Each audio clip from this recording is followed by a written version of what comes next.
कहानी शुरू होती है और हम देखते हैं 1880 का वक्त। ये उस वक्त की बात है जब हॉपकिंस फैमिली का बुरे तरीके से मर्डर और रेप कर दिया जाता है और ये जुल्म करने वाले लोग और कोई नहीं थे बल्कि बर्न्स ब्रदर्स गैंग थे। एक खतरनाक गन फाइट हो रही होती है पुलिस और चार्ली बर्न्स के दरमियान, जिसका एंड पे रिजल्ट ये निकलता है कि गैंग के तमाम मेंबर मारे जाते हैं सिवाय चार्ली और उसके छोटे भाई माइकी के अलावा तमाम लोग मर जाते हैं। यहाँ पर कैप्टन स्टैनली आते हैं और वो चार्ली को कहते हैं कि मैं तुम्हें और तुम्हारे छोटे भाई को आजाद कर दूंगा, जितने भी गुनाह तुमने किए हैं उन सबको मिटा दूंगा, लेकिन शर्त यह है कि चार्ली तुम्हें अपने बड़े भाई को मारना होगा जिसका नाम आर्थर है। आर्थर बहुत खतरनाक और शैतानी दिमाग का आदमी है। ये बिल्कुल साइकोपाथ है जो काफी हद तक एक लेजेंड बना हुआ है और ये इतना खतरनाक है कि दूसरे गैंगस्टर और इसके कबीले वाले लोग भी इसके करीब नहीं जाते, इससे डरते हैं। इवन पुलिस भी इससे डरती है और वो भी उसको नहीं पकड़ सकते क्योंकि उसको पकड़ने की कोशिश करना मतलब अपनी जान के साथ खेलना है। कैप्टन स्टैनली आर्थर को पकड़ना चाहते हैं क्योंकि वो सोचते हैं कि आर्थर जैसे लोग जब तक जिंदा हैं ऑस्ट्रेलिया में कभी अमन नहीं होगा और लोग मरते रहेंगे। कैप्टन चार्ली के छोटे भाई को अपने पास रख लेता है और चार्ली को 9 दिन देता है कि तुम आर्थर को ढूंढो और उसको मार दो। तुम ऐसा कर दोगे तो मैं तुम्हारे भाई को भी आजाद कर दूंगा और इन 9 दिनों में अगर तुमने उसे ना मारा तो तुम्हारे भाई को भी क्रिसमस वाले दिन फांसी दे दी जाएगी। यानी कि चार्ली को अपने बड़े भाई को मारना है छोटे भाई की जान बचाने के लिए। कैप्टन स्टैनली इसलिए ऑस्ट्रेलिया से जुर्म खत्म करना चाहते हैं क्योंकि उनको जबरदस्ती यहाँ ट्रांसफर करवाया गया होता है। यहाँ उनकी वाइफ भी साथ होती है जो बहुत नर्म दिल की है, वो जरा जुल्म होता नहीं देख सकती। इसी वजह से कैप्टन इस जगह को रहने के काबिल बनाना चाहता है ताकि वो सुकून से रह सके। कैप्टन और उसकी वाइफ मरने वाले हॉपकिंस फैमिली के बहुत अच्छे दोस्त भी थे। यानी कि हमने शुरू में जो जाना था कि हॉपकिन फैमिली का बुरे तरीके से मर्डर हो जाता है, ये दोनों उनके फैमिली फ्रेंड्स भी थे। इसके अलावा कैप्टन की वाइफ को अक्सर उसकी मरी हुई दोस्त के ख्वाब भी आते हैं जिसकी वजह से वो बहुत डर जाती है। कुछ वक्त ही गुजरता है, कैप्टन स्टैनली और चार्ली के दरमियान होने वाली डील टाउन में रहने वाले लोगों को पता चल जाती है। बेसिकली इस डील की इंफॉर्मेशन स्टैनली के जूनियर ऑफिसर ने लीक की होती है जिसकी वजह से लोग पुलिस और स्पेशली कैप्टन से नफरत करना शुरू हो जाते हैं। कैप्टन स्टैनली के सीनियर ऑफिसर उसे बताते हैं कि चार्ली का छोटा भाई जो तुमने गिरफ्तार किया हुआ है उसे 100 लैशेस पनिशमेंट होगी, यानी कि उसे 100 कोड़े पड़ेंगे क्योंकि उसने हॉपकिन फैमिली का मर्डर और रेप किया। कैप्टन ये सब सुनकर हैरान हो जाता है, इसलिए नहीं कि मुजरिम मासूम है लेकिन इसलिए कि 100 लैशेस का मतलब है कि उसका जान से हाथ धो बैठना, यानी कि उसका मर जाना। और ऐसा हो जाने के बाद उसकी चार्ली के साथ भी की हुई डील खत्म हो जाएगी क्योंकि उसने कहा होता है तुम्हारे बड़े भाई की मौत के बदले छोटे की आजादी मैं दिलवाऊंगा और अगर ये डील टूट गई तो चार्ली बदला लेगा और यकीनन उसके वाइफ की जान भी खतरे में आ जाएगी। अब चार्ली के छोटे भाई को जालिम तरीके से सजा दी जाती है। उसको सब लोगों के सामने कोड़ों से मारते हैं और वो बहुत जख्मी हो जाता है, जिसे देख के वहाँ सब मौजूद लोग इस सजा को अब नहीं देखना चाहते।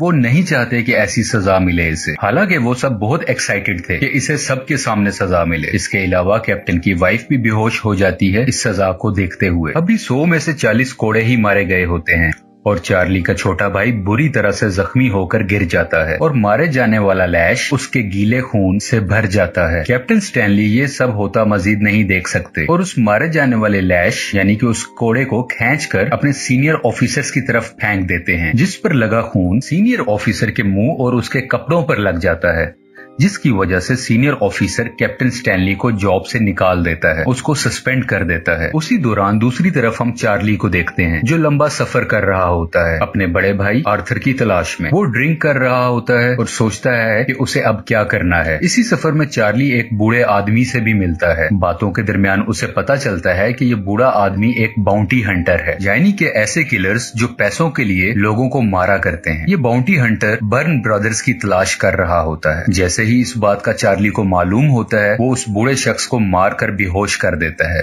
और वहां से चला जाता है। इसके बाद चार्ली पत्थर पर सोया हुआ दिखाया जाता है। यहाँ पर एक लोकल आदमी आता है और अपने स्पीयर यानी कि नेजे से चार्ली पर हमला करता है। स्पीयर से उसके सीने पर हमला करता है। इससे पहले चार्ली कुछ करता और एक गन शॉट की आवाज आती है और वो लोकल आदमी जिसने चार्ली पर हमला किया था उसका सर उस गन शॉट से फट जाता है। अगले सीन में हम देखते हैं कि चार्ली अपने बड़े भाई आर्थर के कैंप में मौजूद होता है। ये यहाँ पर बेहोशी से जागता है। ये कैंप मुख्तलिफ गारों के अंदर बनाया हुआ होता है। चार्ली के बड़े भाई आर्थर के गैंग में बहुत से ट्रेंड लोग होते हैं और इनमें से ही एक आदमी ने चार्ली की जान बचाई होती है, उस लोकल आदमी को मारकर जिसने चार्ली पर अटैक किया था। चार्ली के सीने के जख्म भी काफी हद तक ठीक हो गए होते हैं। चार्ली को इस कैंप में बहुत से मौके मिलते हैं जब वो अपने बड़े भाई आर्थर को मार सकता था, लेकिन वो उसे अब तक नहीं मारता। अब हम कैप्टन स्टैनली के जूनियर ऑफिसर को देखते हैं जो अपने किसी और मिशन के सिलसिले में आर्थर के कैंप के करीब ही होता है। बड़ा भाई आर्थर वहाँ पर आ जाता है और इसको मौत का मजा चिखाने ही वाला होता है कि जूनियर ऑफिसर इसे कहता है, रुको, तुम्हारे भाई चार्ली को यहाँ तुम्हें मारने के लिए भेजा गया है। इधर ये बात हो रही होती है और हम दूसरी तरफ देखते हैं कि वो बूढ़ा आदमी जो कि बाउंटी हंटर है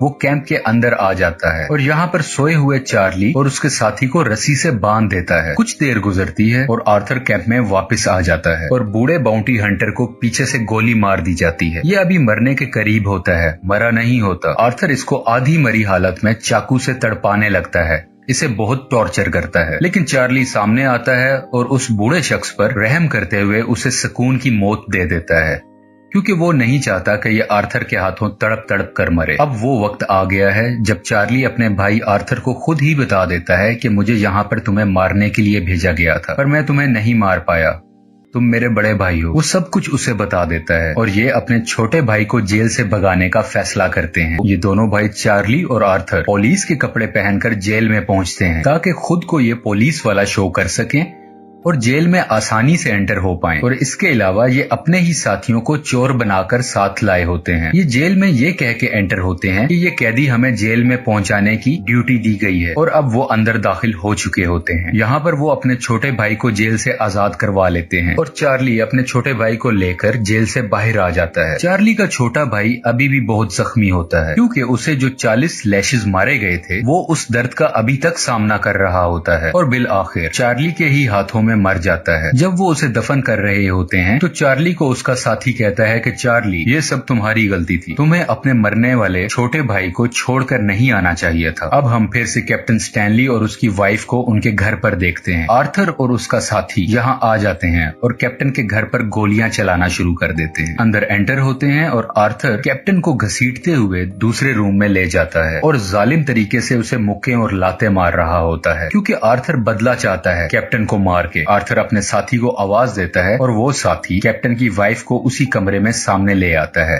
जहां कैप्टन जख्मी हालत में होता है और यहाँ पर आर्थर कैप्टन के कंधे पर गोली भी चलाता है। वहाँ पर मौजूद आर्थर का साथी कैप्टन की वाइफ का रेप करने की कोशिश करता है। उसी वक्त चार्ली भी यहाँ आ जाता है और रेप करने वाले साथी के करीब आकर उसके सर में गोली मार देता है और उसके फौरन बाद चार्ली अपने बड़े भाई आर्थर को भी 2 गोलियां मार देता है और कहता है कि नो मोर, यानी कि अब मजीद ऐसा नहीं चलेगा जैसा अब तक होता आया। इसके बाद आर्थर जख्मी हालत में लड़खड़ाता हुआ घर से बाहर जाता हुआ दिखाई आता है। यहाँ चार्ली को टेबल पर एक गन नजर आती है जिसे वो उठा सकता था और आर्थर को जान से मार सकता था, लेकिन ऐसा नहीं करता और वहीं मौजूद कैप्टन स्टैनली से कहता है कि I want to be with my brother, यानी कि मैं अपने भाई के साथ रहना चाहता हूँ। इसके बाद चार्ली भी घर से बाहर चला जाता है और जमीन पर पड़े हुए खून के निशानों को देखता हुआ एक करीबी पहाड़ी के पास पहुँचता है। आर्थर यहीं पर होता है। चार्ली उसके करीब जाकर बैठ जाता है। आर्थर चार्ली को कहता है कि तुमने आखिरकार मुझे रोक दिया और अब तुम क्या करोगे। चार्ली के पास कोई जवाब नहीं होता। वो खामोशी से डूबते सूरज को देख रहा होता है और इस आराम से डूबते हुए सूरज के साथ आर्थर भी हमेशा के लिए आहिस्ता आहिस्ता जिंदगी से डूब रहा होता है और बिल आखिर आर्थर मर जाता है। आपको मूवी दी प्रोपोजिशन की एक्सप्लेनेशन पसंद आई हो तो प्लीज लाइक और सब्सक्राइब करें। इसके अलावा आप हमारी मजीद वीडियोस भी चैनल पर देख सकते हैं। Thanks for watching.